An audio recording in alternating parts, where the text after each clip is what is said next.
in disguise, but Tpain hopped on by a show of votes. One, if you think yes. Two, if you think no. Let me repeat again. One, if you think yes. Two, if you think no. Should I do a bi-weekly podcast or some type of recurrent podcast with Tpain? One, if you think yes. Two, if you think no.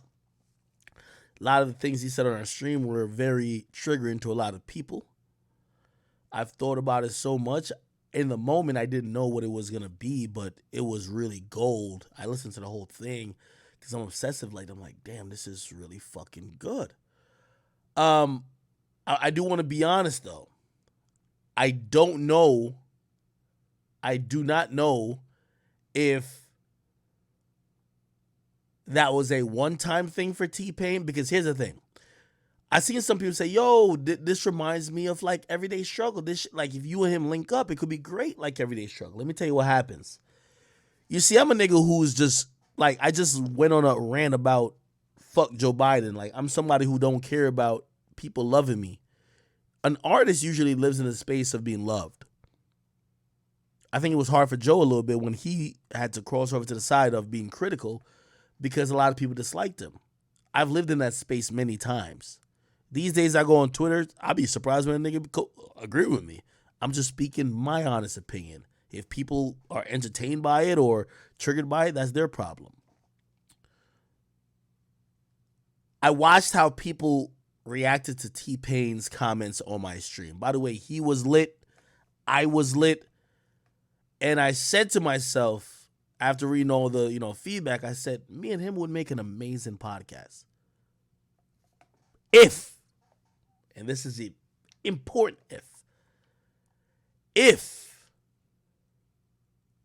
he could shake off the fact that people are mad that he was being honest.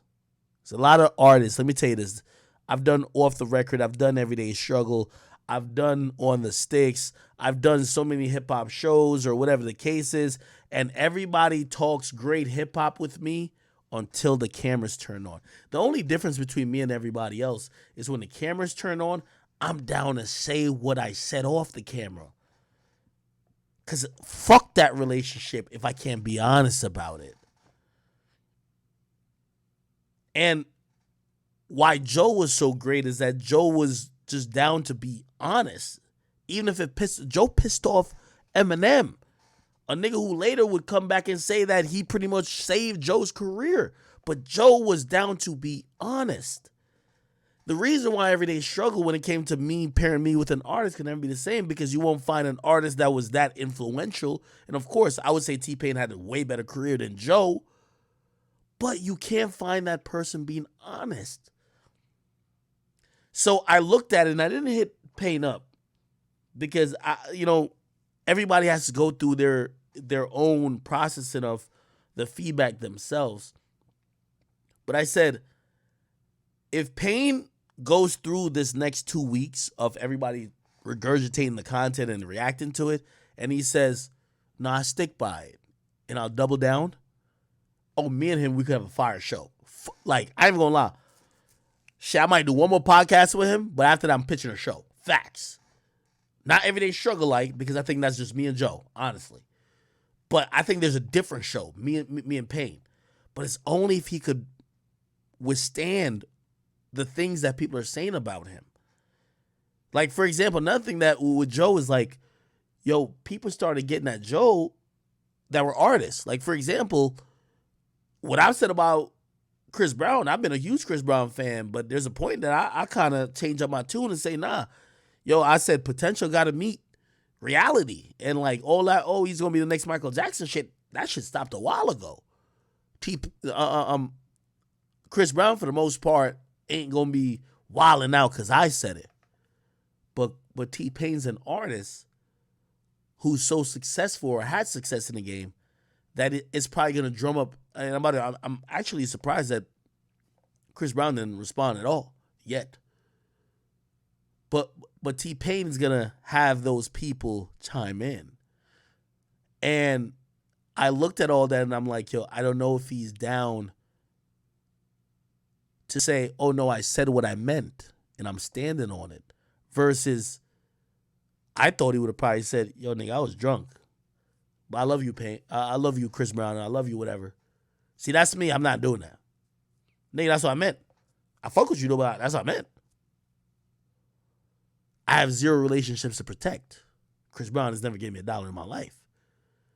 Tpain, which I don't know if he's completely committed to just being a streamer or whatever the case is, which, by the way, I don't think have a negative connotation, but shit, somebody can have a conversation with him like, yo, bro, like, you fucking up the money if you say this, because that artist might want to go on tour with you, might want to bring you blah, blah, blah, right? You know what I mean?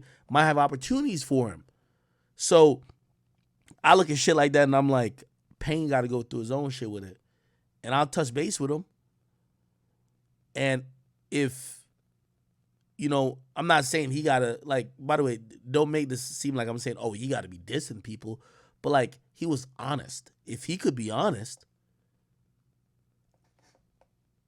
I ended with this. We're going to get to the Kodak shit. Relax. We're going to relax. I love y'all. Relax. We're going to get to it.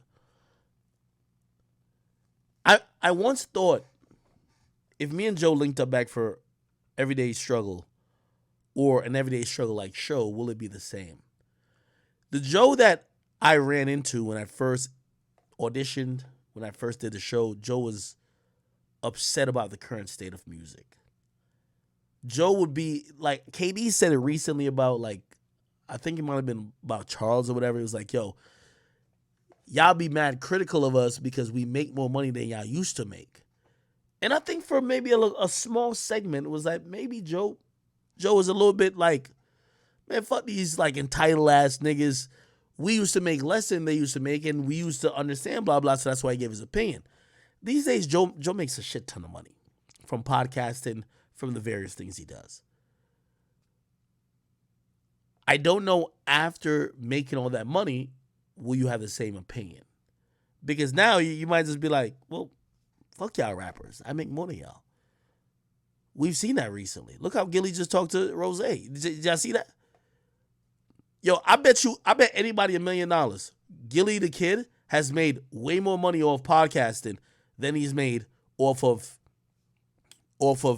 rapping. That's a fact. Remember I talked about last stream? Yo, everybody who's like made a career out of this, they're starting to talk up and not really like just be a bitch. I don't want to say I inspired it, but there was a whole time where the media was just like, oh, we'll fall down, let these rappers violate us. I was the one who they was like, Ak, you egotistical. Then that's why I said, fuck it, I'll own it. Big Ak, what's cracking with y'all niggas? I'm not letting none of y'all play with me.